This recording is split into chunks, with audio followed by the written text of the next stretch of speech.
आज हम पढ़ेंगे ट्रांसपोर्ट इन प्लांट्स। ठीक है, ट्रांसपोर्ट इन प्लांट्स के एमसीक्यू के बारे में पढ़ेंगे। ठीक है, सबसे पहले हम लोग देखेंगे the rupture and fractionation do not usually occur in the water column in vessels.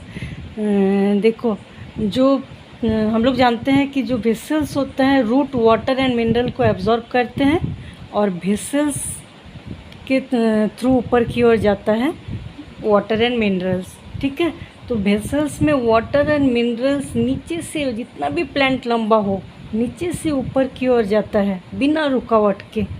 ठीक है, क्यों ऐसा हो पाता है? क्योंकि कोहेशन एंड एडेशन फोर्स के कारण, कोहेशन एंड एडेशन के कारण। ठीक है, कोहेशन मतलब जितने भी लंबे प्लांट्स हो उसमें वाटर मॉलिक्यूल जो रूट के द्वारा एब्जॉर्ब होता है वो नीचे से ऊपर तक वाटर मॉलिक्यूल, एक वाटर मॉलिक्यूल के साथ दूसरे वाटर मॉलिक्यूल बहुत स्ट्रॉन्ग अट्रैक्ट रहता है। ठीक है, टूटता नहीं है इन लोगों का, मतलब वाटर मॉलिक्यूल एक दूसरे के साथ स्ट्रॉन्गली जुड़े रहते हैं नीचे से ऊपर की तरफ। तो जब वाटर मॉलिक्यूल के साथ दूसरे वाटर मॉलिक्यूल का जो अट्रैक्शन होता है उसको बोला जाता है कोहेशन। ठीक है, और एडेशन किसको बोलेंगे? कुछ जाइलम वेसल्स का जो वॉल रहता है उसके साथ वाटर मॉलिक्यूल नीचे से ऊपर तक जुड़ा हुआ रहता है, मतलब वॉल के साथ वाटर मॉलिक्यूल का जो अट्रैक्शन होता है उसको बोला जाता है एडेशन। और वाटर मॉलिक्यूल का एक वाटर मॉलिक्यूल के साथ दूसरे वाटर मॉलिक्यूल में जो अट्रैक्शन होता है उसको बोला जाता है कोहेशन। तो कोहेशन एंड एडेशन दोनों के कारण वाटर मॉलिक्यूल नीचे से ऊपर, रूट से ऊपर प्लांट के ऊपर तक पहुंच जाता है। ठीक है, बिना रुकावट के। Rupture and fractionation do not usually occur in the water column in vessels or tracheids during the ascent of sap। इस टाइप के जो रूट से वाटर मिनरल एब्जॉर्ब होके प्लांट्स के सभी भागों में जो पहुंचता है इसको बोला जाता है एसेंट ऑफ सैप। ये होता है कोहेशन एंड एडेशन के कारण। ठीक है, guard cell help in transpiration. हम लोग जानते हैं स्टोमेटा का जो गार्ड सेल होता है वो ट्रांसपिरेशन में हेल्प करते हैं। ठीक है, ट्रांसपिरेशन स्टोमेटा की ओपनिंग एंड क्लोजिंग से रिलेटेड रहता है। जब स्टोमेटा ओपन होता है तो वाटर ट्रांसपिरेशन होके बाहर चला जाता है वेपर के रूप में, और जब स्टोमेटा क्लोज होता है तो बंद रहता है, उस समय ट्रांसपिरेशन नहीं होता। ठीक है, lenticel are involved in gaseous exchange. पूरे प्लांट्स में बहुत सारे पोर होता है, जैसे लीफ में जो पोर होता है उसको बोलेंगे स्टोमेटा, स्टेम में छोटे छोटे पोर होता है उसको बोला जाता है लेंटिसेल। ठीक है, और क्यूटिकल जो एपिडर्मिस के ऊपर क्यूटिकल का लेयर रहता है उसमें भी छोटा छोटा पोर रहता है, उसको बोलेंगे क्यूटिकुलर ट्रांसपिरेशन। उस छोटे छोटे पोर से भी ट्रांसपिरेशन होता है। ठीक है, उसको हम क्या बोलेंगे? Cuticular transpiration. स्टेम में जो छोटे छोटे पोर होता है उसको बोला जाता है लेंटिसेल, उससे भी ट्रांसपिरेशन होता है लेकिन बहुत कम मात्रा में। लेंटिसेल का मेन काम क्या होता है? Gaseous exchange. ठीक है, carrier ion like sodium facilitate the absorption of substance like amino acid and glucose. Carrier ion हम लोग जानते हैं कि फैसिलिटेड डिफ्यूज़न जो होता है उसमें कैरियर आयन के हेल्प से ही प्लाज्मा मेम्ब्रेन से आयन जो होता है ट्रांसपोर्ट होता है। ठीक है, बाहर से अंदर, अंदर से बाहर जो आयन का एक्सचेंज होता है वो कैरियर आयन के हेल्प से होता है। तो कैरियर आयन के रूप में सोडियम काम करता है जो कि एमिनो एसिड एंड ग्लूकोज के एब्सॉर्प्शन में हेल्प करता है। ठीक है, एंटीपोड किसे बोलेंगे?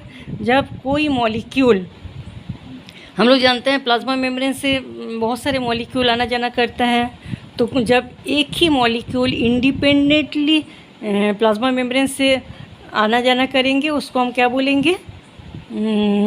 3 टाइप के ये होता है। ठीक है, एंटीपोड किसको बोलेंगे? जब 2 मॉलिक्यूल एक दूसरे के ऑपोजिट प्लाज्मा मेम्ब्रेन में जाते हैं, एक मॉलिक्यूल अंदर की ओर जाएगा उसी समय दूसरा मॉलिक्यूल बाहर की ओर जाएगा, उसको हम क्या बोलेंगे? एंटीपोड। ठीक है, तो जब दो अपोजिट डायरेक्शन में प्लाज्मा मेम्ब्रेन का एब्सॉर्प्शन होता है, एमिनो एसिड एंड ग्लूकोज का एब्सॉर्प्शन होता है, उसमें कैरियर आयन का काम करता है sodium. In land plant the guard cell differ from other epidermal cell in having chloroplast. सभी एपिडर्मल सेल, हम लोग जानते हैं कि स्टेम का इंटरनल सेक्शन में भी सबसे बाहर के लेयर एपिडर्मिस होता है। रूट के इंटरनल सेक्शन देखेंगे तो सबसे बाहर के लेयर एपिडर्मिस होते हैं, लेकिन उसको बोला जाता है एपिब्लेमा। इसमें कोई क्लोरोप्लास्ट नहीं रहता। लेकिन स्टोमेटा का जो गार्ड सेल होता है इसमें क्लोरोप्लास्ट पाया जाता है। ये दोनों भी एपिडर्मल सेल ही बोला जाता है, ठीक है। तो स्टोमेटा का एपिडर्मल सेल दूसरे एपिडर्मल सेल से अलग है, क्योंकि स्टोमेटा के एपिडर्मल सेल में क्लोरोप्लास्ट पाया जाता है। Which criteria does not pertain to facilitated transport? Facilitated transport में अप हिल ट्रांसपोर्ट नहीं बोलेंगे, फैसिलिटेड ट्रांसपोर्ट को डाउन हिल ट्रांसपोर्ट बोला जाता है, ठीक है। फैसिलिटेड ट्रांसपोर्ट, डिफ्यूज़न और ऑस्मोसिस, ये तीनों चीज़ें जो होता है इसको एक पैसिव ट्रांसपोर्ट होता है, और इसको बोला जाता है down hill transport. Down hill transport मतलब जैसे पहाड़ हैं, इसके नीचे की तरफ जब ट्रांसपोर्ट होगा, ऊपर से नीचे की ओर जब ट्रांसपोर्ट होगा तो कोई एनर्जी नहीं चाहिए, क्योंकि ऊपर से नीचे फ्लो हो रहा है, इसमें कोई एनर्जी की ज़रूरत नहीं होती, मतलब एटीपी यूज़ नहीं होता। तो इसको बोलेंगे down hill transport, concentration gradient के साथ, ठीक है। इसको पैसिव ट्रांसपोर्ट भी बोला जाता है। अप हिल ट्रांसपोर्ट जो होता है एक्टिव ट्रांसपोर्ट होता है, क्योंकि इसमें ऊपर की ओर चढ़ना पड़ रहा है, एनर्जी यूज़ हो रहा है, एटीपी यूज़ हो रहा है, ठीक है। कॉन्सेंट्रेशन ग्रेडियंट जो होता है इसके विरोध में जब काम करता है उसको एक्टिव ट्रांसपोर्ट बोलेंगे, उसको अप हिल ट्रांसपोर्ट बोला जाता है। इसलिए जो फैसिलिटेड ट्रांसपोर्ट होता है वो अप हिल ट्रांसपोर्ट नहीं होता, डाउन हिल ट्रांसपोर्ट होता है, ठीक है। ट्रांसपिरेशन एंड रूट प्रेशर, ये दोनों के कारण वाटर एंड मिनरल्स जो होता है नीचे से ऊपर की ओर चढ़ता है, ठीक है। हम लोग जानते हैं कि प्लांट्स जो होता है उसका जो लीफ होता है उससे ट्रांसपिरेशन होता है, एक्स्ट्रा वाटर जो भी है बाहर की ओर एवापोरेट होके चला जाता है। जितना वाटर एवापोरेट होके बाहर जाएगा तो वाटर नीचे से ऊपर की ओर एब्जॉर्ब किया जाता है, ठीक है। इसको क्या बोलेंगे? Transpiration pool. ट्रांसपिरेशन के कारण नीचे से ऊपर की ओर वाटर का चढ़ना, इसको हम बोलेंगे ट्रांसपिरेशन पूल। और रूट प्रेशर भी कम करता है, जैसे नीचे से ऊपर की ओर वाटर का मूवमेंट हो रहा है, किसी किसी जगह में थोड़ा अटक जाता है, ऊपर की ओर नहीं जाता, तो रूट प्रेशर उसको ऊपर की ओर धकेल देता है, ठीक है। तो इसको बोला जाता है पुशिंग। जब ट्रांसपिरेशन पूल से वाटर ऊपर की ओर जाता है उसको हम बोलेंगे पुलिंग। और पुशिंग किसको बोलते हैं? जो रूट प्रेशर के कारण वाटर ऊपर की ओर चढ़ता है, ठीक है। ट्रांसपिरेशन में वाटर ऊपर की ओर चढ़ते चढ़ते बीच बीच में कहीं भी रुकावट आएगा तो रूट प्रेशर के कारण ऊपर की ओर धक्का दिया जाता है, उसको बोलेंगे पुशिंग। तो पुलिंग एंड पुशिंग, ये दोनों प्रोसेस से वाटर ऊपर की ओर चढ़ता है, ठीक है। Water rises due to transpiration pull and pushing due to root pressure, ये दोनों के कारण वाटर ऊपर की ओर चलता है। ट्रांसपिरेशन पुल जो होता है वो ज़्यादा इफ़ेक्टिव होता है, उसी का रोल ज़्यादा रहता है, और रूट प्रेशर का रोल सेकेंडरी रहता है, ठीक है। Root pressure present in xylem और वस्कुलर प्लांट्स। वस्कुलर प्लांट के जो जाइलेम होता है उसी में रूट प्रेशर काम करता है, क्योंकि वाटर कलम जाइलेम वेसल से ही नीचे से ऊपर की ओर चढ़ता है, हम लोग जानते हैं, ठीक है। और जब सॉयल मॉइस्चर ज़्यादा रहता है, जैसे सॉयल में जो छोटे छोटे हर्बेसियस प्लांट्स रहता है, सॉयल में जब वाटर की मात्रा ज़्यादा होता है तो रूट प्रेशर के कारण ऊपर की ओर वाटर चढ़ जाता है, ठीक है। मतलब हर्बेसियस प्लांट जो छोटा छोटा प्लांट होता है उसमें रूट प्रेशर से वाटर जल्दी ऊपर की ओर चढ़ता है, लेकिन जब बहुत लंबे लंबे प्लांट होता है उसमें रूट प्रेशर उतना ज़्यादा काम नहीं कर पाता है, उस समय ट्रांसपिरेशन पूल से ही वाटर ऊपर की ओर चढ़ता है, ठीक है। रूट प्रेशर के कारण गटेशन होता है।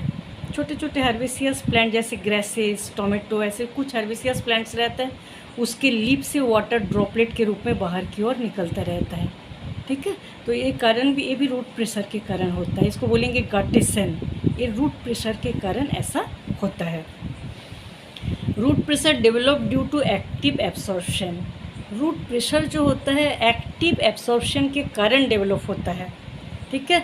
सेल के अंदर जो मेटाबॉलिक एक्टिविटीज़ होता है उस मेटाबॉलिक एक्टिविटीज़ से रूट प्रेशर डेवलप होता है, इसको बोला जाता है active absorption. A column of water with the xylem vessel tall tree does not break under its weight। देखो ये चीज़ कई बार आया है, बड़े बड़े प्लांट्स में एसेंट ऑफ सैप जो वाटर एंड मिनरल्स बड़े बड़े प्लांट्स में नीचे से ऊपर की ओर बिना ब्रेक के चढ़ता है, वो क्यों होता है? ठीक है, कोहेशन, एडेशन, सरफेस टेंशन, ये तीनों के कारण वाटर ऊपर की ओर चढ़ता है। ठीक है, तो इसको बोला जाता है tensile strength of water. Cohesion, adhesion और टेंसाइल स्ट्रेंथ ऑफ वाटर के कारण नीचे से ऊपर की ओर वाटर चढ़ता है। ठीक है, एडिशन, कोहेशन, सरफेस टेंशन, ये तीनों चीज़ें के कारण वाटर का एक हाई टेंसाइल स्ट्रेंथ बनता है और नीचे से ऊपर की ओर वाटर चढ़ता है। The percentage of cell surface that is impenetrable for ion, cell का जो मेम्ब्रेन रहता है इसमें आयन का एब्सॉर्प्शन बहुत कम होता है, 0.1 होता है। 99.9% आयन जो होता है ये पार नहीं कर पाता, 0.1% आयन ही सेल मेम्ब्रेन को पार कर पाता है, वो भी सिलेक्टिव परमेबल रहता है। हम लोग बहुत अच्छे से जानते हैं प्लाज्मा मेम्ब्रेन, प्लाज्मा मेम्ब्रेन उसी को अंदर जाने देते हैं जो कि अंदर के मेटाबॉलिक एक्टिविटीज़ में काम करेगा। ठीक है, 0.1% होता है जो कि प्लाज्मा मेम्ब्रेन को पार करते हैं। 99.9% आयन जो है प्लाज्मा मेम्ब्रेन को पार नहीं करता। Translocation of photosynthetic and product in sieve tube, sieve tube हम लोग जानते हैं फोटोसिंथेसिस से फूड मटेरियल बनाता है, जो फूड मटेरियल बनता है वो सिप ट्यूब के द्वारा पूरे प्लांट्स में पहुंचता है, ट्रांसपोर्ट होता है। ठीक है, तो सिप ट्यूब के द्वारा जो फोटोसिंथेसिस से फूड मटेरियल बनता है वो किस स्पीड में जाता है? 60 से 100 सेंटीमीटर पर आवर स्पीड में चलता है सिप ट्यूब से फूड मटेरियल जो फोटोसिंथेसिस से बनता है। ठीक है, इन 1923 में डायोक्सिन एक साइंटिस्ट थे जिसने खोजे थे कि सिप ट्यूब में जो फूड मटेरियल का स्पीड रहता है वो 50 सेंटीमीटर पर आवर होता है। ठीक है, और शुगर, कुछ शुगर मॉलिक्यूल्स जो है डिफ्यूज़ होता है, सिंपल डिफ्यूज़न से जाता है, उसका स्पीड होता है 0.2 mm पर डे। सब मिला के 60 से 100 सेंटीमीटर पर आवर स्पीड से सिप ट्यूब के अंदर के फूड मटेरियल जो है वो जाता है। Stomatal opening affected by carbon dioxide concentration, हम लोग जानते हैं कि बहुत सारे फैक्टर रहता है जो कि मेटाबॉलिक एक्टिविटीज़ को इफ़ेक्ट करता है। ठीक है, स्टोमेटा ओपन होता है, स्टोमेटा क्लोज होता है, उसको भी बहुत सारे फैक्टर इफ़ेक्ट करता है। जैसे कार्बन डाइऑक्साइड का कॉन्सेंट्रेशन, जब कार्बन डाइऑक्साइड का कॉन्सेंट्रेशन ज़्यादा रहता है तो स्टोमेटा बंद हो जाता है, जब कार्बन डाइऑक्साइड के कॉन्सेंट्रेशन कम होता है तो स्टोमेटा ओपन होता है। ठीक है, ऐसे टेम्परेचर हम लोग जानते हैं कि 25 से 35 डिग्री सेंटीग्रेड टेम्परेचर में ही सबसे अच्छा ट्रांसपिरेशन होता है। उससे थोड़ा ज़्यादा बढ़ा दिया जाता है टेम्परेचर तो ट्रांसपिरेशन बढ़ जाएगा, लेकिन बहुत ज़्यादा टेम्परेचर में ट्रांसपिरेशन ठीक से नहीं हो पाता, स्टोमेटा क्लोज हो जाता है। ठीक है, ऐसे ही पीएच जो होता है, जब कम होता है पीएच स्टोमेटा बंद हो जाता है। हाई पीएच जब एल्कलिटी ज़्यादा रहता है उस समय स्टोमेटा ओपन होता है।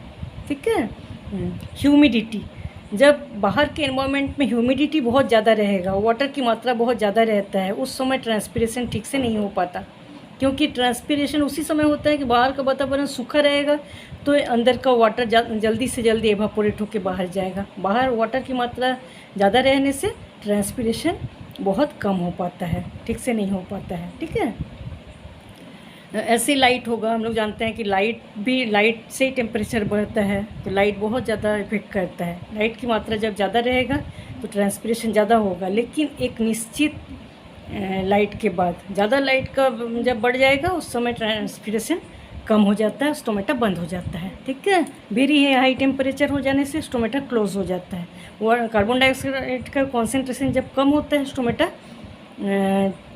ओपन रहता है, लेकिन कार्बन डाइऑक्साइड का कॉन्सेंट्रेशन जब ज़्यादा होता है स्टोमेटा क्लोज हो जाता है।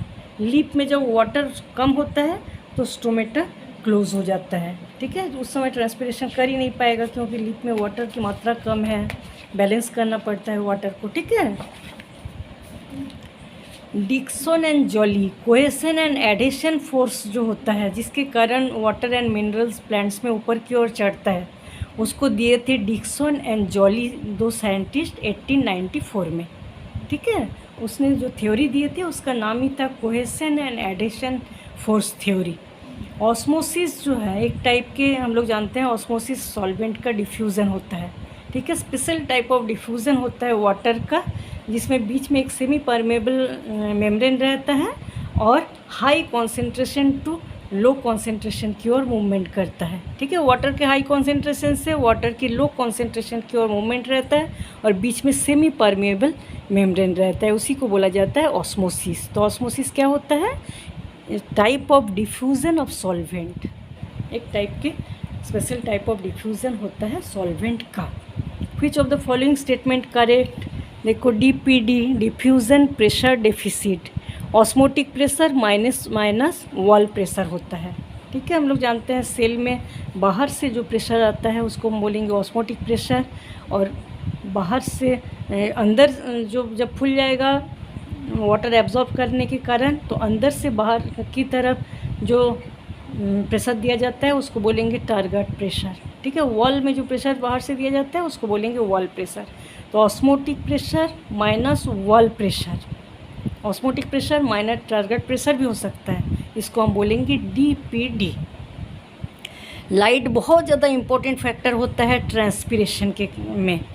ठीक है, लाइट के कारण ही स्टोमेटा ओपन होता है। हम लोग जानते हैं दिन के समय लाइट रहता है इसलिए स्टोमेटा ओपन होता है, और रात के समय अंधेरे में स्टोमेटा क्लोज हो जाता है। ठीक है, इसलिए लाइट बहुत ज़्यादा इंपॉर्टेंट फैक्टर होता है ट्रांसपिरेशन में।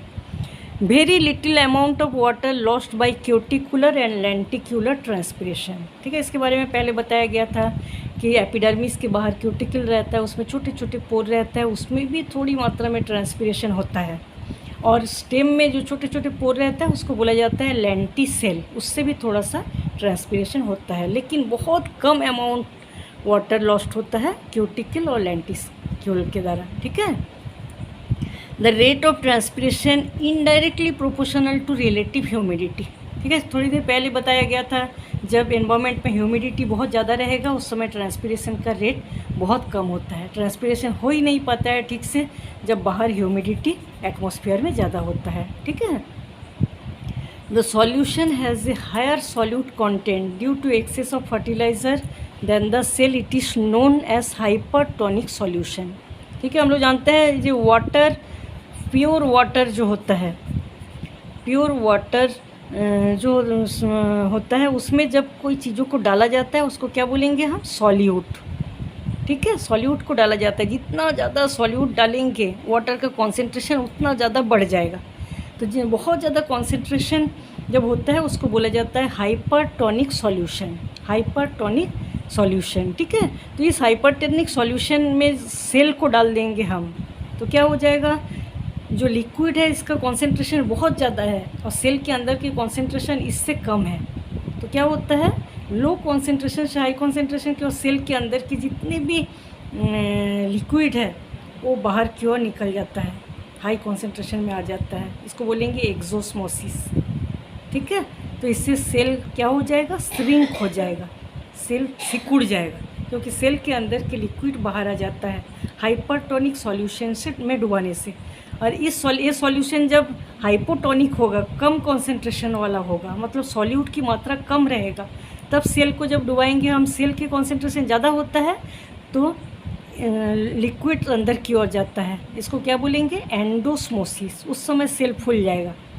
ठीक है, तो जब फर्टिलाइज़र ज़्यादा डाला जाता है तो क्या हो जाएगा? जो सॉल्यूशन है हाइपरटोनिक सॉल्यूशन हो जाएगा, इसमें सेल को डालेंगे तो सेल श्रिंक हो जाता है। ठीक है, इसको बोलेंगे एक्सोस्मोसिस।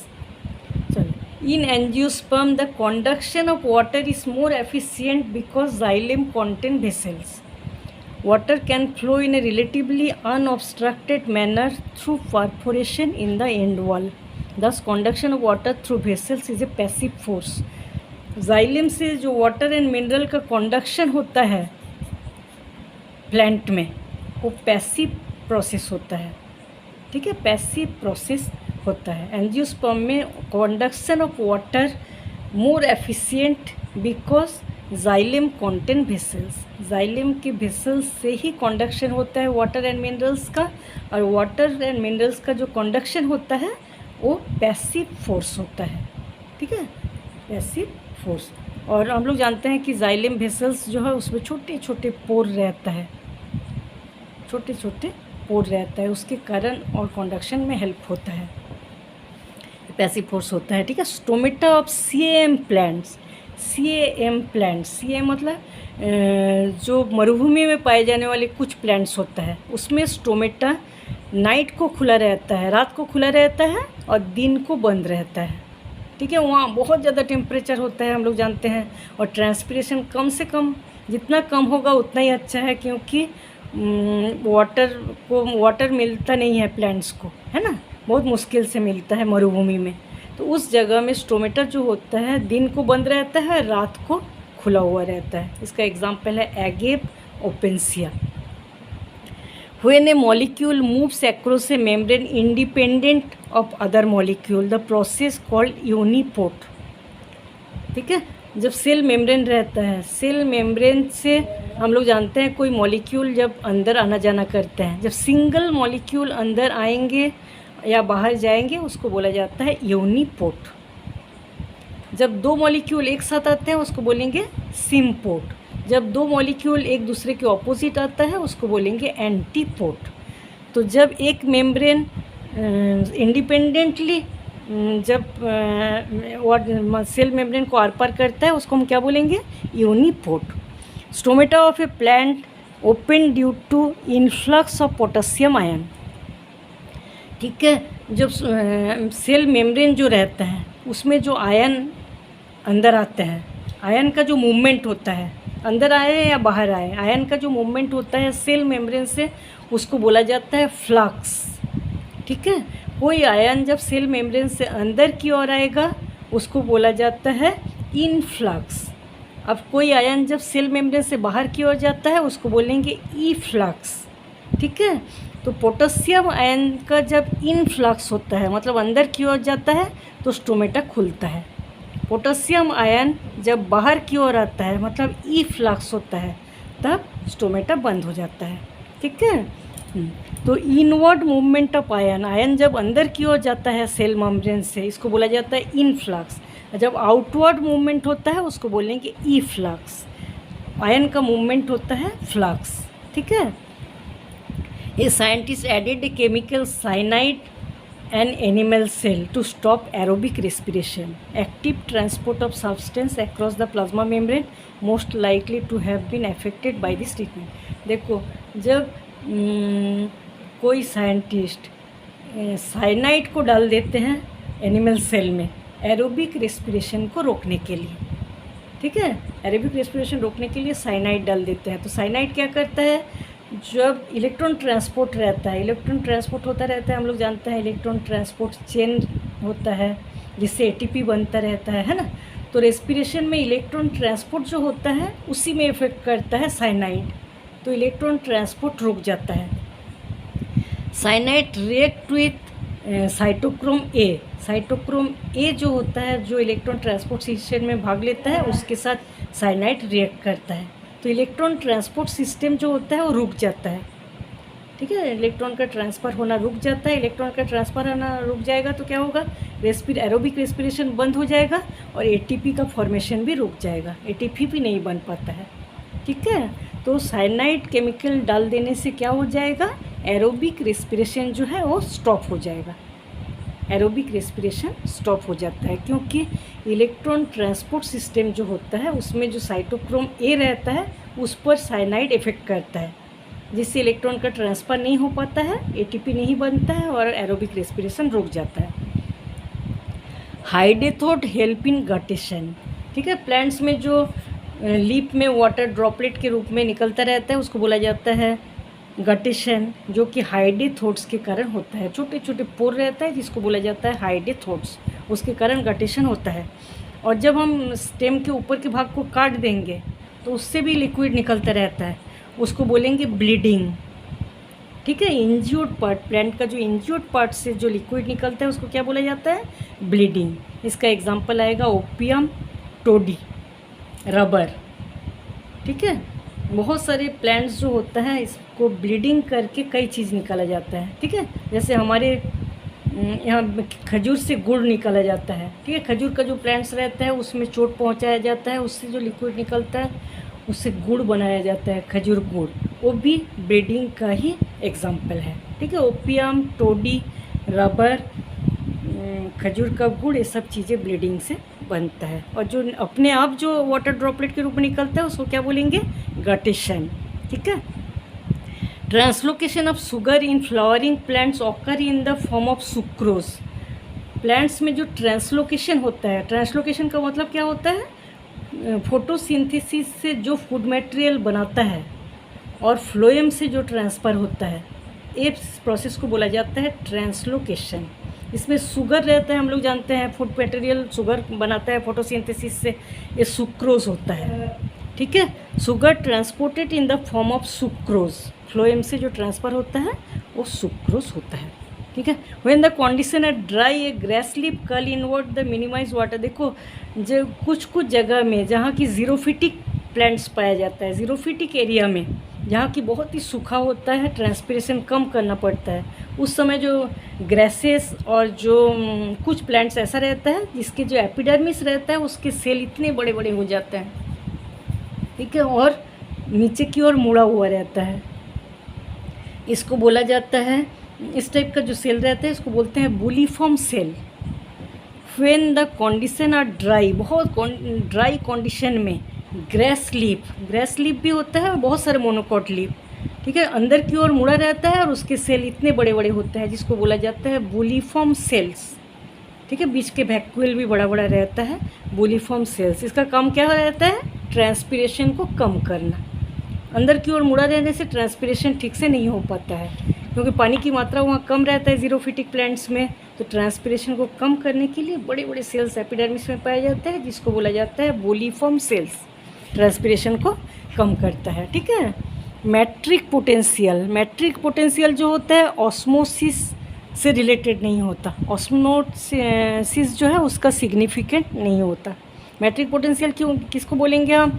कुछ ऐसा सेल वॉल में कभी कभी ऐसा होता है कि वाटर मॉलिक्यूल जो होता है सेल वॉल के द्वारा एब्जॉर्ब होता है, उसको बोला जाता है मैट्रिक, ठीक है। तो वो वाटर मॉलिक्यूल जो एब्जॉर्ब होता है वो ऑस्मोसिस का कैरेक्टर नहीं होता, इसलिए मैट्रिक पोटेंशियल जो होता है वो ऑस्मोसिस का सिग्निफिकेंट नहीं होता। Pressure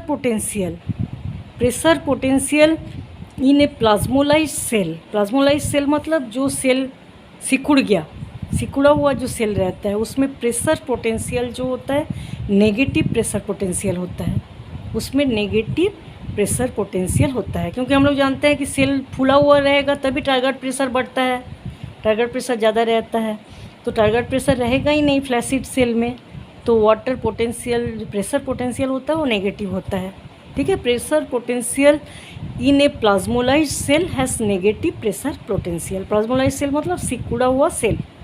negative pressure potential develop in xylem due to loss of water in transpiration के कारण जब वाटर लॉस होता है तो जाइलेम में प्रेशर पोटेंशियल जो होता है वो नेगेटिव हो जाता है।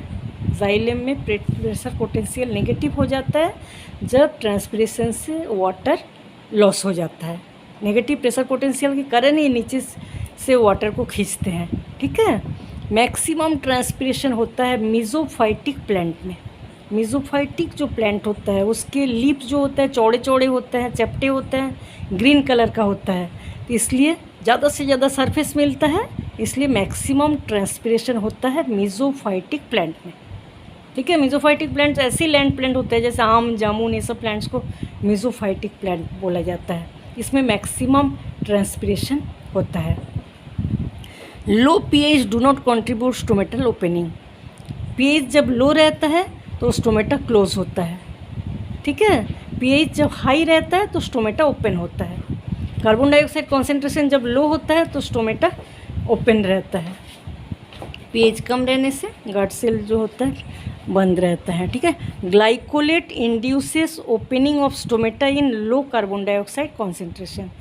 जब लो कार्बन डाइऑक्साइड कॉन्सेंट्रेशन रहता है, कार्बन डाइऑक्साइड की मात्रा जब लो रहता है तो ग्लाइकोलेट बनता है, और ग्लाइकोलेट क्या करता है, स्टोमेटा को ओपन करने में हेल्प करता है, ठीक है। In active transport carrier protein are used transport molecule against concentration gradient of cell membrane, ठीक है। हम लोग जानते हैं कि एक्टिव ट्रांसपोर्ट जो होता है उसमें कैरियर प्रोटीन के हेल्प से प्लाज्मा मेम्ब्रेन के आस पर आयन मॉलिक्यूल का मूवमेंट होता है, ठीक है। कैरियर प्रोटीन हेल्प करता है, एंड एक्टिव ट्रांसपोर्ट में कैरियर प्रोटीन के हेल्प से आयन का या मॉलिक्यूल का मूवमेंट होता है एगेंस्ट कॉन्सेंट्रेशन ग्रेडियंट। हम लोग जानते हैं कि पैसिव ट्रांसपोर्ट कॉन्सेंट्रेशन ग्रेडियंट के साथ चलता है, कॉन्सेंट्रेशन ग्रेडियंट के विरोध में चलता है एक्टिव ट्रांसपोर्ट जिसमें एटीपी का यूज़ होता है, ठीक है। सेल मेम्ब्रेन जो होता है ये दे दिया गया है, देखो सेल मेम्ब्रेन बना दिया गया है, और ये है कैरियर प्रोटीन, और इस टाइप का डायग्राम दे दिया गया है, ठीक है, ABCD। तो इसमें कौन सा क्या है, ए क्या है, कैरियर प्रोटीन है, बी क्या है, यूनिपोर्ट, क्योंकि एक मॉलिक्यूल सेल मेम्ब्रेन से आना जाना कर रहे हैं तो यूनिपोर्ट, सी क्या है, एंटीपोर्ट, दो डिफरेंट मॉलिक्यूल एक दूसरे के विरोध में ट्रांसपोर्ट कर रहा है, ठीक है, क्या है, एंटीपोर्ट, और डी में दोनों एक ही साइड में ट्रांसपोर्ट कर रहे हैं तो उसको हम क्या बोलेंगे, सिम्पोर्ट। सेल मेम्ब्रेन बनाया गया है और इसको दिया गया है, ये क्या है, कैरियर प्रोटीन, एक मॉलिक्यूल जा रहा है, इसको क्या बोलेंगे, यूनिपोर्ट, दो मॉलिक्यूल जा रहे हैं एक दूसरे के विरोध में, एंटीपोर्ट, और दो एक ही साइड में जा रहा है, symport. Facilitated diffusion is correct about the movement of substance across the membrane. It is a very specific transport. Facilitated diffusion जो होता है मूवमेंट होता है सब्सटेंस का मेम्ब्रेन के चारों तरफ, और ट्रांसपोर्ट प्रोटीन का यूज़ होता है इसमें, ठीक है। In succulent plant the stomata open in night and close in day. Succulent plant में स्टोमेटा दिन को ओपन रहता है और रात को क्लोज रहता है, ठीक है। इसको कई बार हम लोग पढ़े कि कॉन्सेंट्रेशन कार्बन डाइऑक्साइड कॉन्सेंट्रेशन ज़्यादा रहता है तो ऑर्गेनिक एसिड स्टार्च में चेंज हो जाता है, इसलिए स्टोमेटा बंद हो जाता है। दिन को स्टार्च जो है शुगर में चेंज हो जाता है, और पोटेशियम आयन के ट्रांसपोर्ट से दिन को खुल जाता है स्टोमेटा, ठीक है। इस टाइप का जो मैकेनिज्म है, this is the best hypothesis explanation the mechanism of stomatal action in night. एक बेस्ट थ्योरी है जिसको दिया गया था, पोटेशियम के ट्रांसपोर्ट से जो स्टोमेटा का ओपनिंग एंड क्लोजिंग होता है वो थ्योरी, ठीक है। Carrier protein responsible for active ion transport, इसको कई बार दिया गया है, ठीक है। एक्टिव आयन ट्रांसपोर्ट जो होता है उसमें कैरियर प्रोटीन भाग लेता है, मतलब फैसिलिटेड ट्रांसपोर्ट होता है ये, ठीक है। If a cell increase in volume when kept in a solution the solution must be, क्या होगा, जब एक सेल इंक्रीज़ हो जाता है सेल का वॉल्यूम, तो किस जगह में डालने से वॉल्यूम इंक्रीज़ हुआ, हाइपोटोनिक सॉल्यूशन, ठीक है। इसके बारे में भी पहले बताया गया था, जब ये सॉल्यूशन होता है इसमें कॉन्सेंट्रेशन ज़्यादा होगा इसको बोलेंगे हाइपरटोनिक सॉल्यूशन, जब इसका कॉन्सेंट्रेशन कम होगा तो हाइपोटोनिक सॉल्यूशन, ठीक है। जब इसका कॉन्सेंट्रेशन कम होता है उस समय जब हम सेल को डाल देते हैं तो ये वाटर जो होता है कम कॉन्सेंट्रेशन से ज़्यादा कॉन्सेंट्रेशन की ओर चला जाता है, इसलिए सेल जो है फूल जाता है, ठीक है। तो क्वेश्चन क्या है, जब सेल का वॉल्यूम जब बढ़ जाता है कौन से सॉल्यूशन में डालने से, तो ये होगा हाइपोटोनिक सॉल्यूशन, ठीक है। Match the theories, relay pump theory कौन दिए थे, Godlewski. Transpiration cohesion theory Dixon and Joly, दो साइंटिस्ट दिए थे, ठीक है। मास फ्लो थ्योरी कौन दिए थे, Ernest Munch. Pulsation theory sir JC Bose. Root pressure theory Priestley, ठीक है। मैचिंग है, relay pump theory Godlewski, transpiration cohesion theory Dixon and Joly, mass flow theory Ernest Munch, pulsation theory sir JC Bose, root pressure theory Priestley. और एक match the following है, match the structure with their function. Stomata का function क्या होता है? Transpiration. Hydathode guttation. Root hair absorption of water. Xylem vessels accent of sap. Diffusion water transport downhill transport, ठीक है। Osmosis water transport downhill transport. Semi permeable membrane. Active transport carrier protein and energy use होता है। Facilitated diffusion water transport downhill transport, ठीक है। Stomata transpiration, hydathode guttation, root hair absorption of water. कम क्या है इनका? Function and structure. Xylem vessel ascent of sap में help करता है। डिफ्यूजन वाटर ट्रांसपोर्ट में। Osmosis water transport. Active transport carrier protein and energy. Facilitated diffusion water transport downhill transport, ठीक है। देखो, एक इनोवेटिव प्रोफेसर जो पढ़ाने आए हैं स्टूडेंट को, उसने जब पढ़ाना चालू किया उस समय उसने क्या किया? एक ग्लास लिए और उस ग्लास में कुछ मस्टर्ड सीड सरसों के दाने डाल दिए और कुछ वाटर डाल दिए, ठीक है। जब पढ़ाना चालू किए उस समय एक ग्लास में कुछ सरसों के दाने और वाटर डाल दिए, ठीक है, एक कोने में रख दिए। उसके बाद पढ़ाना चालू किए। उसने दिखाना चाहते थे कि कोई एक्सपेरिमेंट दिखाना चाहते थे पढ़ाने के बाद। तो उनका जब क्लास हो गया उस समय उसने क्या दिखाना चाहते थे?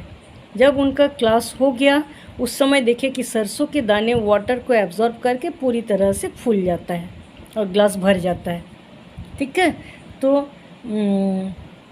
Which of the following phenomena did the professor want to demonstrate? तो प्रोफेसर क्या दिखाना चाहते थे? कौन सा फिजियोलॉजिकल फंक्शन? इम्बिबिशन, ठीक है। इम्बिबिशन हम लोग जानते हैं, कोई सॉलिड पार्टिकल जो वाटर को एब्जॉर्ब करके फूल जाता है उसको बोला जाता है इम्बिबिशन, ठीक है। तो इम्बिबिशन दिखाना चाहते थे टीचर। मैक्सिमम ट्रांसपीरेशन होता है मेसोफाइट में। प्रेशर पोटेंशियल प्लाज्मोलाइट सेल में होता है नेगेटिव प्रेशर पोटेंशियल होता है प्लाज्मोलाइट सेल में, ठीक है। देखो, फोटोसिंथेटिक पार्ट, हम लोग जानते हैं कि फोटोसिंथेसिस से फूड मटेरियल बनाता है प्लांट, ठीक है। तो उसको बोला जाता है सोर्स। और फूड मटेरियल प्लांट्स के जिस भागों में बांटा जाता है, चारों तरफ ट्रांसपोर्ट होता है, हम लोग जानते हैं, उस जगह को बोला जाता है सिंक। तो फूड मटेरियल ट्रांसफ़र होता है ज़्यादातर सोर्स से सिंक तक। फोटोसिंथेसिस से जो फूड मटेरियल बनाया जाता है उसको बोलेंगे सोर्स, और फूड मटेरियल को जिस जगह में ट्रांसफ़र किया जाता है उसको बोलेंगे सिंक। हमेशा सोर्स से सिंक की ओर ट्रांसफ़र होता है, ठीक है। कुछ एग्जाम्पल अलग टाइप का होता है, जैसे जार्मिनेटिंग पोटैटो, जो पोटैटो का ट्यूबर रहता है पोटैटो, तो पोटैटो तो फोटोसिंथेसिस से फूड मटेरियल बना के स्टोर रखते हैं, जानते हैं हम लोग, लेकिन ग्रीन नहीं होता, लेकिन वो सोर्स होता है, ठीक है। उसमें जो बड होता है वो बड से प्लांट बनता है। तो फोटोसिंथेसिस से जो फूड मटेरियल स्टोर किया, उस स्टोरेज चीज़ें उस बड में जा रहा है क्योंकि प्लांट बन रहा है। तो उस समय क्या हो जाएगा? पोटैटो का ट्यूबर जो है सोर्स है और जार्मिनेटिंग जो छोटे छोटे प्लांट बन रहे हैं वो होगा सिंक, ठीक है। इस टाइप का एग्जाम्पल दो चीज़ें दिया गया था, एक फूड मटेरियल जो सोर्स से सिंक तक ट्रांसफ़र होता है, दूसरा क्वेश्चन था जार्मिनेटिंग पोटैटो ट्यूबर में कैसा होता है कि पोटैटो ट्यूबर सोर्स होता है और जो जार्मिनेटिंग बड होता है वो सिंक होता है, ठीक है। Radial orientation of cellulose microfibrils in the cell wall of guard cell facilitate the opening of stomatal aperture. हम लोग जानते हैं कि स्टोमेटा में जो गार्ड सेल होता है, ठीक है, उसमें गार्ड सेल का जो वॉल है, ठीक है, उसमें सेलुलोज माइक्रोफाइब्रिल का अरेंजमेंट जो होता है रेडियल अरेंजमेंट रहता है। सेलुलोज माइक्रोफाइब्रिल का जो अरेंजमेंट होता है स्टोमेटा के गार्ड सेल के लेयर में, ठीक है, सेल वॉल में, वो रेडियली अरेंजमेंट होता है, इस टाइप का अरेंजमेंट होता है, ठीक है। इससे क्या होता है? स्टोमेटा का जो ओपनिंग एंड क्लोजिंग में और ज़्यादा हेल्प कर पाते हैं, ठीक है। सेलुलोज माइक्रोफाइब्रिल्स का जो ओरिएंटेशन होता है स्टोमेटा के वॉल में, गार्ड सेल के वॉल में, वो रेडियली अरेंज रहता है, जो कि स्टोमेटा के ओपन होने में हेल्प करता है। A few drops of sap were collected by cutting across plant stem. Plant का जो स्टेम होता है उसको काटा गया, काटने के बाद जो लिक्विड निकलता है उसको कैसे हम केमिकली टेस्टेड किया गया, ठीक है। तो क्या निकलेगा, वो फ्लोएम सैप होता है। प्लांट के स्टेम को काटेंगे तो फ्लोएम सैप होता है। एल्केलाइन, एल्केलाइन होता है, इससे हमको पता चलता है कि फ्लोएम सैप है, एल्केलाइन होता है, ठीक है। स्टेम को काटा जाता है, जो लिक्विड निकलता है उसको केमिकली टेस्ट किया जाता है, तो हमको क्या दिखता है, ये दिखता है कि एल्केलाइन होता है, phloem SAP. Uphill transport does not part in facilitated transport, इसको पहले भी बताया गया। फैसिलिटेड ट्रांसपोर्ट जो होता है वो डाउन हिल ट्रांसपोर्ट होता है, वो अपहिल ट्रांसपोर्ट नहीं होता। Guttation is the result of root pressure, guttation जो होता है रूट प्रेशर से ही गटेशन होता है, ठीक है। The translocation of organic solutes in sieve tube member supported by mass flow involving carrier and ATP. Sieve tube से जो ट्रांसलोकेटेड फूड मटेरियल का ट्रांसलोकेशन होता है मास फ्लो के कारण होता है, जिससे कैरियर आयन की यूज़ किया जाता है और एटीपी बनता है, ठीक है। मास फ्लो मतलब एक फोर्स कम करता है, जो धकेल दिया जाता है, जैसे रूट प्रेशर मास फ्लो से होता है ट्रांसफ़र, और कैरियर आयन हेल्प करता है, एटीपी यूज़ होता है, ठीक है। Loading of phloem related to increase of sugar in phloem. Loading of phloem, इससे पता ही चल रहा है कि फ्लोएम जो है लोडिंग है, फ्लोएम में शुगर का मटेरियल, फूड मटेरियल ज़्यादा से ज़्यादा है, तो लोडिंग ऑफ फ्लोएम का मतलब क्या होता है, increase of sugar in phloem. Glycolate induces opening of stomata in low carbon dioxide concentration. Carbon dioxide का कॉन्सेंट्रेशन जब वातावरण में कम होता है उस समय ग्लाइकोलेट बनता है, और ग्लाइकोलेट बनने के कारण स्टोमेटा ओपन हो जाता है, ठीक है। Glycolate induces opening of stomata in low carbon dioxide concentration. The water potential of pure water is zero. Pure water का वाटर पोटेंशियल जीरो होता है, क्योंकि प्योर वाटर जो होता है उसमें सॉल्यूट थोड़ा भी मिला हुआ नहीं है, इसलिए प्योर वाटर का वाटर पोटेंशियल जो होता है जीरो होता है। ऑस्मोटिक प्रेशर भी प्योर वाटर का जीरो होता है। लीप में सबसे ज़्यादा ऑस्मोटिक प्रेशर होता है और रूट में ऑस्मोटिक प्रेशर कम होता है, ठीक है। Water potential pure water zero. Root pressure develop due to active absorption. Root pressure develop होता है एक्टिव एब्सॉर्प्शन से। एक्टिव एब्सॉर्प्शन मतलब सेल में जो मेटाबॉलिक एक्टिविटीज़ होता है उससे रूट प्रेशर डेवलप होता है, ठीक है। रूट प्रेशर डेवलप होता है active absorption. In a ring girdle plant the root dies first. Ring girdle plant मतलब एक रिंगिंग एक्सपेरिमेंट होता है, ट्रांसलोकेशन में हम लोग पढ़े हैं, ठीक है। ये जो स्टेम है, इस स्टेम के बाहर के छाल को काट दिया जाता है, ठीक है। कट फ्लोएम रिंग कट जाता है, ऐसे काटा जाता है छाल को।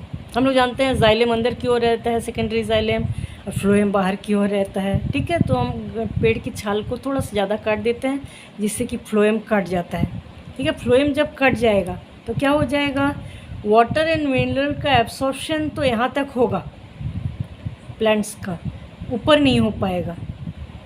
जाइलेम है, जाइलेम से वाटर एंड मिनरल का एब्सॉर्ब होता है, तो वाटर एंड मिनरल का एब्सॉर्प्शन पूरे प्लांट्स में होता रहेगा, लेकिन फूड मटेरियल जो फोटोसिंथेसिस से बनता है वो नीचे नहीं आ पाएगा क्योंकि फ्लोएम कट हो गया, ठीक है। तो क्या हो जाएगा, प्लांट्स के नीचे का भाग जो है वो खराब हो जाएगा और मर जाएगा, ठीक है। तो गार्डलिंग एक्सपेरिमेंट्स से क्या होता है, रूट सबसे पहले डाई हो जाता है, रूट तक फूड मटेरियल नहीं पहुंच पा रहा है। रूट वाटर मिनरल को एब्जॉर्ब करके ऊपर पहुंचा रहा है, लेकिन फ्लोएम से जो फूड मटेरियल बनता है वो नीचे नहीं आ पा रहा है, इसलिए नीचे का भाग खराब हो जाता है, पूरी तरह से मर जाता है। तो रूट सबसे पहले डाई होता है, ठीक है। Potassium influx and efflux give the most valid and recent explanation for stomatal movement, ठीक है। हम लोग इसके पहले पढ़े हैं, पोटेशियम जब गार्ड सेल के अंदर जाता है तो स्टोमेटा ओपन हो जाता है, पोटेशियम जब बाहर जाता है तो स्टोमेटा क्लोज हो जाता है। तो पोटेशियम का इनफ्लक्स बोलेंगे जब पोटेशियम अंदर जाएगा, पोटेशियम जब बाहर जाएगा इफ्लक्स। ये बहुत अच्छा एक्सप्लेनेशन होता है स्टोमेटल मूवमेंट का। Uphill transport does not part in facilitated transport. Facilitated transport जो होता है डाउन हिल ट्रांसपोर्ट होता है, इसलिए अपहिल ट्रांसपोर्ट जो होता है वो गलत है फैसिलिटेड ट्रांसपोर्ट का, ठीक है। Guard cell help in transpiration. Stomata का जो गार्ड सेल होता है वो ट्रांसपिरेशन में हेल्प करता है। हाईएस्ट ऑस्मोटिक प्रेशर हेलोफाइट्स में होता है। हेलोफाइट्स मतलब जीरोफिटिक प्लांट, जो मरुभूमि में ड्राई एरिया में के जो प्लांट्स होते हैं उसमें सबसे ज़्यादा ऑस्मोटिक प्रेशर होता है। इसका एग्जांपल होता है सबसे ज़्यादा ऑस्मोटिक प्रेशर एट्रीफ्लेक्स कॉन्फोर्टिफोलिया एक प्लांट्स होता है, ठीक है। 202 एटमॉस्फेरिक प्रेशर होता है। हाईएस्ट ऑस्मोटिक प्रेशर प्लांट्स इस प्लांट्स में पाया जाता है, और ज़्यादातर हेलोफाइट प्लांट्स जो होता है उसमें ऑस्मोटिक प्रेशर हाईएस्ट होता है, ठीक है। ऑस्मोटिक प्रेशर नाइट में कम होता है और आफ्टरनून में सबसे ज़्यादा होता है। Low osmotic pressure found in hydrophytes, hydrophyte में सबसे कम एटमॉस्फेरिक ऑस्मोटिक प्रेशर होता है, ठीक है।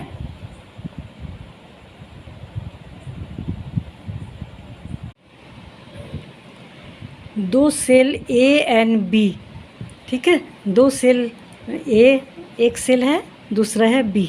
सेल ए का ऑस्मोटिक प्रेशर है 10 एटमॉस्फेरिक प्रेशर और टारगेट प्रेशर 7, तो डीपीडी क्या होगा 3 ATM, क्योंकि हम लोग जानते हैं कि OP minus TP is equal to DPD होता है, ठीक है। तो ओपी 10 ATM, टीपी 7 ATM, तो डीपीडी हुआ 3 ATM, ठीक है। सेल बी लिए, बी का ऑस्मोटिक प्रेशर 8 ATM और टारगेट प्रेशर 3 ATM, तो डीपीडी क्या हुआ 5 ATM, ठीक है। हमेशा OP is equal to OP minus TP, ठीक है। ऑस्मोटिक प्रेशर जो सेल के बाहर लगता है, टीपी टारगेट प्रेशर जब सेल फूल जाता है तो अंदर से बाहर की ओर लगता है। OP minus TP is equal to DPD, ठीक है। तो ओपी लो डीपीडी से हाई डीपीडी में हमेशा मूवमेंट होता है।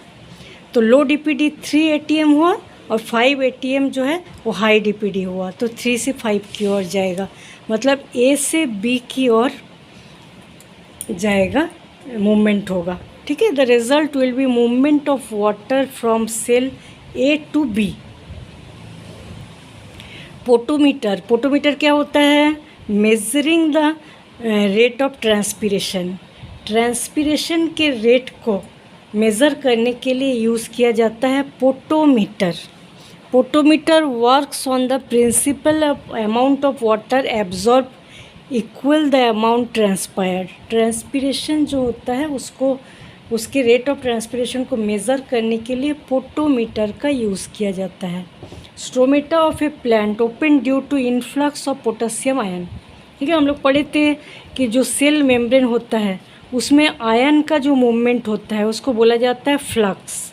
जब अंदर की ओर आयन का मूवमेंट होता है उसको बोलेंगे इनफ्लक्स, जब बाहर की ओर आयन का मूवमेंट होता है उसको बोला जाता है ई फ्लक्स, ठीक है।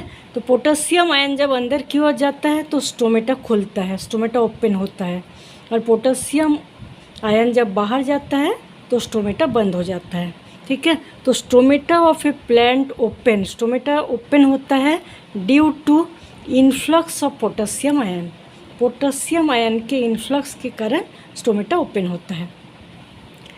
Passive transport movement according to concentration gradient, high concentration to low concentration और एटीपी। हम लोग पढ़े थे कि वाटर का जो फ्लो, वाटर का फ्लो जिस साइड होता है, ठीक है, उस साइड जब मूवमेंट होता है उस समय कोई एनर्जी लॉस नहीं होता, अपने आप मूवमेंट होता है, उसको बोला जाता है पैसिव मूवमेंट या पैसिव ट्रांसपोर्ट, ठीक है। अकॉर्डिंग टू कॉन्सेंट्रेशन ग्रेडियंट बोला जाता है। तो हाई कॉन्सेंट्रेशन से लो कॉन्सेंट्रेशन की ओर मूवमेंट होता है और इसमें कोई एटीपी एनर्जी नहीं लगता, क्योंकि फ़्लो के साथ जा रहे हैं हम लोग, फ़्लो के साथ जब जाता है तो कोई एक्स्ट्रा एनर्जी नहीं लगता, इसलिए कोई एटीपी यूज़ नहीं होगा, कॉन्सेंट्रेशन ग्रेडियंट के साथ जाता है, इसको बोला जाता है पैसिव ट्रांसपोर्ट, ठीक है। एक्टिव ट्रांसपोर्ट क्या होता है, जो वाटर को फ्लो इस साइड हो रहा है इसके विरोध में, एगेंस्ट में जब मूवमेंट होता है, ठीक है। एगेंस्ट में जब मूवमेंट होगा तो उसको एनर्जी यूज़ करना पड़ेगा आगे जाने के लिए, तो एटीपी यूज़ होता है। High concentration to low concentration की ओर एगेंस्ट कॉन्सेंट्रेशन ग्रेडियंट को बोला जाता है एक्टिव ट्रांसपोर्ट, ठीक है। लॉन्ग डिस्टेंस ट्रांसपोर्ट, हम लोग जानते हैं शॉर्ट डिस्टेंस ट्रांसपोर्ट क्या होता है, जब एक सेल के अंदर साइटोप्लाज्म का मूवमेंट होता है या एक सेल से दूसरे सेल में जब मूवमेंट होता है, उस समय एक सेल से दूसरे सेल में मूवमेंट या एक सेल के अंदर प्रोटोप्लाज्म में मूवमेंट, ये सब जो इतने पास पास वाले जो मूवमेंट होता है उसको बोला जाता है शॉर्ट डिस्टेंस ट्रांसपोर्ट। ठीक है, सेल टू सेल मूवमेंट और सेल के अंदर का मूवमेंट, इसको शॉर्ट डिस्टेंस ट्रांसपोर्ट बोलता है। ये डिफ्यूज़न एंड फैसिलिटेड डिफ्यूज़न से होता है, मतलब शॉर्ट डिस्टेंस जो होता है वो पैसिव ट्रांसपोर्ट होता है। ठीक है, डिफ्यूज़न एंड फैसिलिटेड डिफ्यूज़न से होता है। लॉन्ग डिस्टेंस ट्रांसपोर्ट किसको बोलेंगे? जाइलम फ्लोएम में जो ट्रांसपोर्ट होता है। ठीक है, हम लोग जानते हैं रूट जो वाटर मिनरल का एब्जॉर्ब करके जाइलम के द्वारा पूरे प्लांट्स में पहुंचाते हैं। फ्लोएम फोटोसिंथेसिस से जो फूड मटेरियल बनता है उसको फ्लोएम के द्वारा पूरे प्लांट में पहुंचाया जाता है, तो उसको बोला जाता है लॉन्ग डिस्टेंस ट्रांसपोर्ट, क्योंकि बहुत ज़्यादा दूरी तय करने वाले होता है वास्कुलर बंडल में जब ट्रांसपोर्ट होता है। ठीक है, शॉर्ट डिस्टेंस ट्रांसपोर्ट किसको बोलेंगे? सेल टू सेल या सेल के अंदर के प्रोटोप्लाज्म का मूवमेंट, इसको शॉर्ट डिस्टेंस बोलेंगे।